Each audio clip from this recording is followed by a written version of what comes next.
एक गांव में सोहन लाल अपने परिवार के साथ रहता था। वैसे तो उसके परिवार में उसका बेटा भोला प्रसाद और उसकी पत्नी सुधा थी, लेकिन सोहन लाल के 3 भाई भी थे, मोहन लाल, धनी लाल और हरी लाल। सोहन लाल एक बड़ा ही नेक और ईमानदार इंसान था। वो अपने परिवार के साथ साथ हमेशा अपने भाइयों का भी ध्यान रखता था, लेकिन उसके भाई हमेशा सोहन लाल की तरक्की को देखकर जलते थे। एक दिन सोहन लाल के घर पर सुधा, आज खाने में क्या पका रही हो भाई? आज मैंने खाने में आलू गोभी की सब्जी रोटी पकाई है। एक काम कर, एक डब्बे में थोड़ी सब्जी डालकर मुझे दे दे। मैं काम पर जाता हुआ मोहन को दे दूंगा। उसे तुम्हारे हाथ की बनी आलू गोभी की सब्जी बहुत पसंद है ना। हाँ, मुझे पता है, मोहन को हाथ की बनी आलू गोभी की सब्जी बहुत पसंद है। मैंने पहले ही उसके लिए एक डब्बा अलग से रख दिया है। समय का पता नहीं चलता, ऐसा लगता है अभी कुछ दिनों पहले की ही बात है। माँ बाप भाइयों का हाथ मेरे हाथों में देकर खुद दूसरे लोक की यात्रा पर निकल गए, और पलक झपकते ही ये तीनों कब बड़े हो गए, शादियां हो गईं, बच्चे हो गए, पता ही नहीं चला। सही कहते हैं, समय पंख लगाकर उड़ता है। चलो अब जल्दी से मुझे डब्बा दे दो, वरना मुझे काम के लिए देर हो जाएगी। सुधा सोहन लाल को मोहन लाल के लिए सब्जी का एक डब्बा और सोहन लाल के खाने का डब्बा देती है। सोहन लाल काम पर जाता हुआ मोहन लाल के घर डब्बा देने जाता है। मोहन, मोहन, अरे कहाँ है भाई? अरे जल्दी आ, मुझे देर हो रही है। अरे सोहन भैया, आप आज इतनी सुबह सुबह सब ठीक तो है घर पर? हाँ भाई, ऊपर वाले की कृपा से सब ठीक है। बस मैं तो तुझे ये डब्बा देने आया था। मोहनलाल डब्बे को अपनी नाक के पास लगाकर खुशबू लेता है। अरे वाह, आज भाभी ने आलू गोभी की सब्जी बनाई है। हाँ, तेरी पसंदीदा आलू गोभी की सब्जी, इसीलिए तो तेरे लिए डब्बा भेजा है उसने। मुझे भाभी के हाथ की बनी आलू गोभी की सब्जी बहुत पसंद है। हाँ, सब्जी बनाते ही सबसे पहले तेरा डब्बा लगाती है, उसके बाद हमें देती है। तुम्हें जलन होती है क्या? है पगला है? कैसी बातें करता है? भला अपनी औलाद से भी जलन होती है क्या? तुम तीनों को तो हमने अपनी औलाद भोला की तरह ही पाल कर बड़ा किया है। वो तो घर छोटा था, इसीलिए तुम सबको अलग अलग घर बनवा कर देना पड़ा। नहीं तो मैं अपने जीते जी कभी अपने घर के 4 चूल्हे नहीं करता। तुम्हें काम के लिए देर नहीं हो रही है? अरे तुझसे बातें करने में तो मैं भूल ही गया। चल, मैं काम पर निकलता हूँ। अच्छा, भाभी को बोलना कि डब्बा देने में कल खुद आ जाऊंगा। सोहनलाल अपने काम पर चला जाता है। मोहनलाल डब्बा लेकर घर के अंदर जाता है और अपनी पत्नी बीना से बोलता है, सुधा भाभी ने आलू गोभी की सब्जी भेजी है। भाभी कभी भी नहीं बोलती कि तुम्हें उनके हाथ की बनी आलू गोभी की सब्जी पसंद है, और हमेशा तुम्हारे लिए एक डब्बा भेज ही देती है। मैं इन सब चिकनी चुपड़ी बातों को अच्छे से समझता हूँ। तुम कहना क्या चाहते हो? कहना क्या है, सब कुछ साफ साफ है भाई। उन्हें क्या लगता है कि मुझे अपने घर में 2 टाइम का खाना नहीं मिलता? हमारी स्थिति क्या इतनी खराब है? अरे इतना तो मैं कमा ही लेता हूँ कि मैं अपना और अपने परिवार का भरण पोषण कर सकूं। तुम बात को गलत समझ रहे हो। भाभी तो स्नेहवश तुम्हारे लिए सब्जी भेजती हैं। अरे मुझे नहीं चाहिए उनका झूठा स्नेह। उन्हें अगर हमसे इतना ही स्नेह होता तो हमें कभी अलग नहीं करते, समझी? तुम तो जानते ही हो कि वो घर कितना छोटा था और आसपास भी इतनी जगह नहीं थी कि उसे बड़ा किया जा सके। इसलिए भैया भाभी ने हमें अलग किया और फिर ये घर भी तो उन्होंने ही बनवा कर दिया है। घर तो उन्होंने इसलिए बनवा कर दिया कि दुनिया को दिखा सकें कि वो हमसे प्रेम करते हैं, परंतु सच्चाई तो ये थी कि उन्हें अपनी आजादी चाहिए थी। क्या मैं नहीं जानता कि भैया रोज काम से लौटते वक्त बाजार से कभी जलेबी, कभी समोसे, कभी बर्फी लेकर घर जाते हैं। हमारे लिए तो नहीं लाते हैं। तुम ये क्यों भूल जाते हो कि उनके घर में एक बच्चा है? और मुझे तो पता नहीं, लेकिन तुम लोग ही तो कहते हो कि जब तुम छोटे थे तो भैया काम से आते वक्त कभी खाली हाथ घर नहीं लौटते थे। तो ये तो उनकी आदत है, कल तुम्हारे लिए करते थे, आज अपने बच्चे के लिए करते हैं। इसमें बुरा मानने वाली क्या बात है? तुम्हें अगर उनकी ज्यादा वकालत करनी है ना तो जाओ उनके पास ही जाकर रहो। मेरा दिमाग मत खाओ, बता रहा हूँ। मोहनलाल गुस्से में घर से बाहर निकल जाता है और सीधा अपने भाई धनीलाल के घर जाता है। धनीलाल, कहाँ हो भाई? बाहर आओ। मोहन भैया, आप? क्या बात है, बड़े उखड़े हुए लग रहे हैं। भाभी से लड़ाई हुई क्या? गुस्से में क्यों भाई? क्या मैं सबसे लड़ाई करता हूँ? नहीं भैया, मेरा मतलब वो नहीं था। आप कुछ उखड़े हुए लग रहे हैं, क्या बात है, मुझे बताइए। कुछ नहीं, सोहन भैया सुबह सुबह मेरा दिन खराब करने मेरे घर आए थे। क्यों, अब क्या करना है जो आदेश देने आए थे? सुधा भाभी ने मेरे लिए आलू गोभी की सब्जी भेजी है, वो देने आए थे। ओह, आपकी पसंदीदा सब्जी। ऐसा कुछ नहीं है, वो मुझे नीचा दिखाने आते। क्या मेरे घर में गोभी आलू की सब्जी नहीं बनती क्या है? या उसमें तेल मसाला नहीं पड़ता? हाँ भैया, बात तो आप सही कह रहे हैं। 2 दिन पहले सोहन भैया मेरे घर पर फल लेकर आए थे और बोले कि छोटी को बहुत पसंद है इसलिए ले आया हूँ। क्या मैं अपनी बेटी को फल नहीं खिलाता हूँ या खिला नहीं सकता हूँ? वो हमें नीचा दिखाने का कोई मौका नहीं छोड़ते। हर जगह हर समय बस अपने बड़े होने और पैसे वाले होने का रौब दिखाते हैं। तभी वहाँ हरीलाल आ जाता है। क्या बात है मोहन भैया, बड़े नाराज दिख रहे हो तुम दोनों। क्या नाराज दिखेंगे, हम भगवान ने तो हमारे साथ गलती किया है। क्या बात हो गई, आप दोनों ऐसे क्यों बोल रहे हो? घर में तो सब ठीक है। घर में तो सब ठीक है, बस ये सोहन भैया सुबह सुबह अपना बड़प्पन दिखाने और हमें नीचा दिखाने आ गए थे। क्या बात हो गई, ठीक से तो बताइए, मैं कुछ समझ नहीं पा रहा। मोहनलाल सारी बातें हरीलाल को बताता है। मोहन भैया, बात तो आप सही कह रहे हैं। सोहन भैया हमें नीचा दिखाने का ना कोई मौका नहीं छोड़ते। कल मेरे घर पर भी आए थे सब्जी का थैला लेकर। क्या मैं अपने परिवार के लिए सब्जियां नहीं लाता हूँ? क्या मैं उन्हें सूखा खिलाता हूँ? बस बड़े होने के नाते मैंने कुछ जवाब नहीं दिया, लेकिन हमेशा वो हमें नीचा दिखाने की कोशिश करते रहते हैं। तभी वहाँ भोला अपने दोस्तों के साथ खेलता हुआ आ जाता है। मोहन चाचा, धनी चाचा, हरी चाचा, आप तीनों यहाँ पर हैं। नमस्ते, आप सब कैसे हैं चाचा? दिखता नहीं क्या कैसे हैं? अब क्या तुझसे पूछकर हम कहीं जाएं?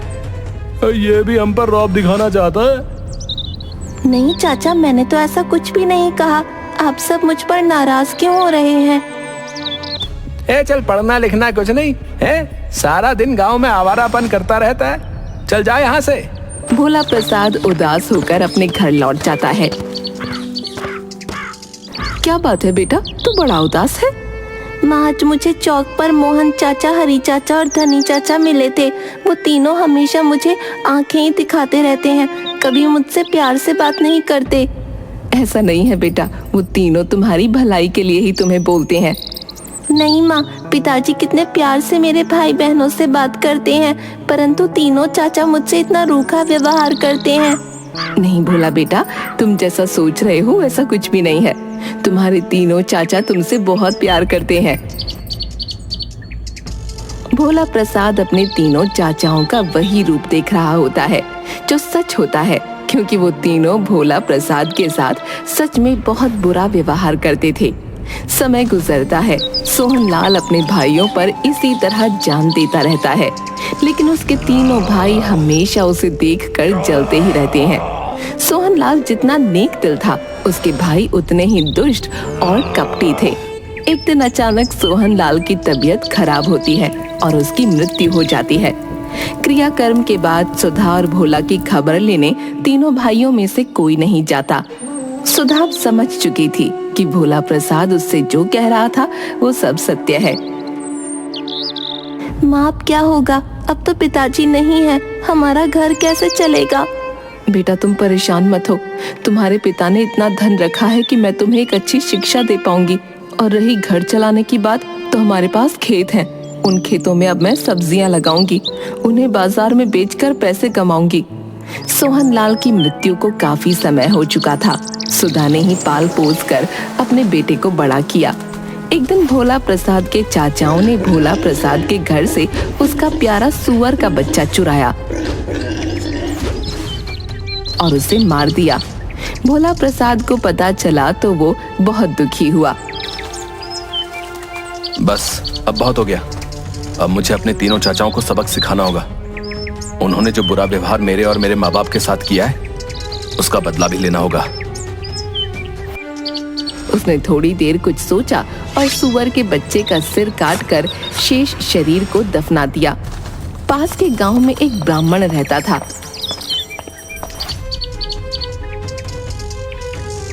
सुअर के बच्चे का कटा सिर उसके आंगन में छिपाकर भोला प्रसाद ने ब्राह्मण से कहा, अब आपके घर से तो सुअर के मांस की बदबू आ रही है। असंभव! यदि ऐसा है तो मुझे सुअर का मांस ढूंढ कर दिखा।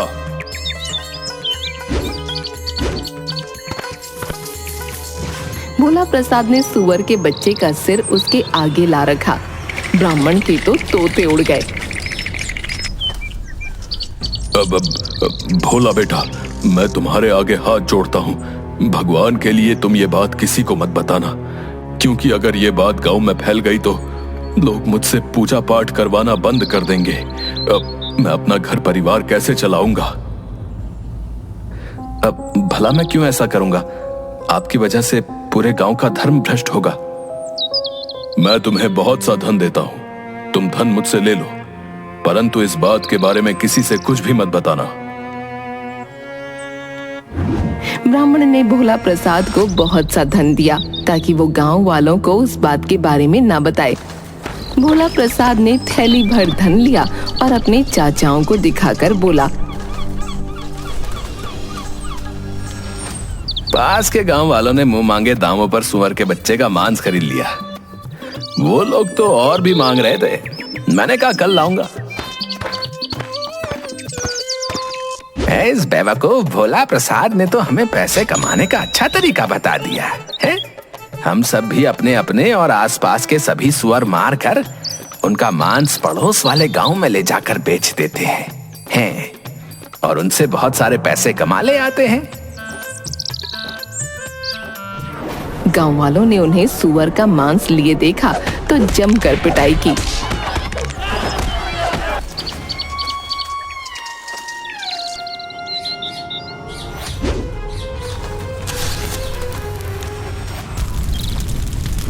भोला प्रसाद और उसकी माँ बेघर हो गए। बेचारी माँ के आंसू देखकर भोला प्रसाद तिलमिला उठा। उसने राख इकट्ठी की और एक दूसरे गांव में जा पहुंचा। ले लो, आँख का सुरमा ले लो, इसे लगाकर गड़ा धन मिल जाता है। जिसका ब्याह ना होता हो जल्दी ब्याह हो जाता है। अरे भाई, क्या सच में मेरी शादी हो जाएगी क्या? अभी सिर्फ 40 का ही हुआ हूँ। अरे ये चमत्कारी सुरमा है।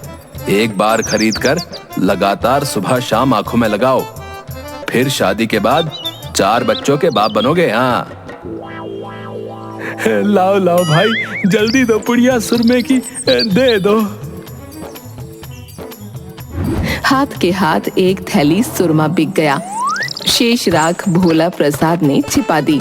अपने चाचा के पास जाकर बोला, मेरी तो झोपड़ी की सारी राख बिक गई। क्या कहा तुमने? राख बिक गई?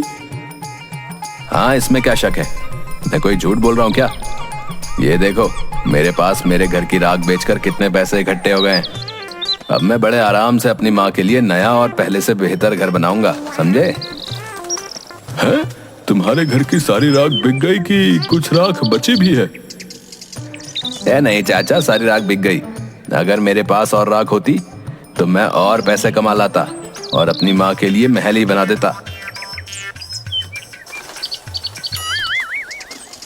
बस फिर क्या था, भोला प्रसाद की बात सुनकर उसके तीनों चाचा फिर से लालच में आ गए और उन तीनों ने अपने अपने घर फूंक दिए और राख ले जाने की तैयारी करने लगे।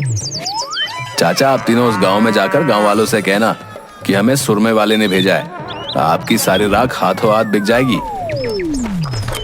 तीनों अपने घर की राख लेकर उस गांव में पहुंचे और जैसे ही उन्होंने सुरमे वाले का नाम लिया, सारा गांव उनके पास पहुंच गया। देखो भाई हरी, सारे गांव वाले हमारे पास आ रहे हैं। लगता है हमारा सारा माल मिनट में बिक जाएगा भैया। हाँ मोहन भैया, बिल्कुल सही कह रहे हैं आप। इस भोला प्रसाद की बेवकूफी की वजह से हम तीनों अब अमीर बन जाएंगे। हाँ। ज्यों ही गांव वाले ने सुरमे वाले का नाम सुना और उन तीनों को बहुत बुरी तरह पीटा और बेचारे पिटते पिटते घर लौटे। चारों ने गुस्से के मारे भोला प्रसाद को मारने की योजना बना ली। उन्होंने भोला प्रसाद को जंगल के किनारे रस्सी से बांधा और खुद खाना खाने घर चले गए। उनके जाते ही वहां से एक सौदागर गुजरा। उसने भोला प्रसाद से पूछा, क्यों भाई, तुम्हें यहाँ क्यों बांधा हुआ है? जी मेरे चाचा मेरी शादी एक खूबसूरत लड़की से करना चाहते हैं। मेरे मना करने पर मुझे यहाँ बांध दिया। क्या ऐसा हो सकता है कि मैं तुम्हारी जगह उस लड़की से शादी कर लूं? मुझे तो बस कैसे भी शादी नहीं करनी है। लेकिन ऐसा क्यों? मैं किसी और को पसंद करता हूँ। भोला प्रसाद ने झट से सौदागर को बांधा और उसका घोड़ा लेकर रफू चक्कर हो गया। तीनों चाचा खा पी कर लेट गए। पिटाई के कारण पोर पोर दुख रहा था। गांव के रामू से बोले, जा तू भोला प्रसाद को जंगल के बीचों बीच फेंक कर आ जा। उसे वहां जंगली जानवर खा लेंगे। हमसे तो उठा नहीं जाता। उसके बाद हम तुझे सारे पैसे दे देंगे। रामू भी कम नहीं था। उसने अपने रिश्तेदार को ये काम सौंप दिया।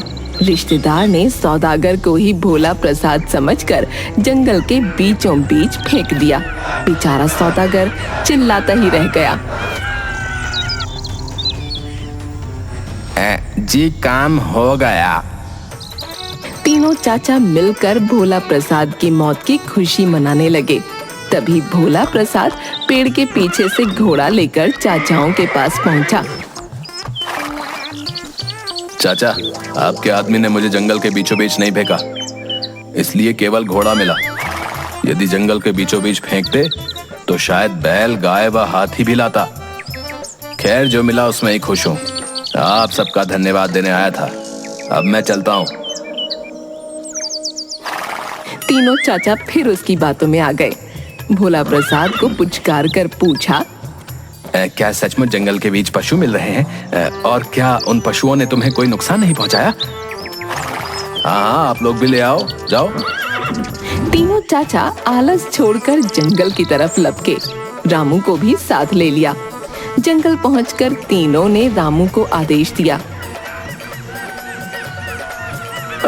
हम तीनों को जंगल के बीचों बीच छोड़कर आ जा भाई। रामू ने आज्ञा का पालन किया। तीनों को जंगल के बीचों बीच छोड़ दिया, जहां पर थोड़ी देर बाद एक जंगली भालू के हमले से तीनों की मौत हो गई और भोला प्रसाद को सदा के लिए ईर्ष्यालु और दुष्ट चाचाओं से मुक्ति मिल गई।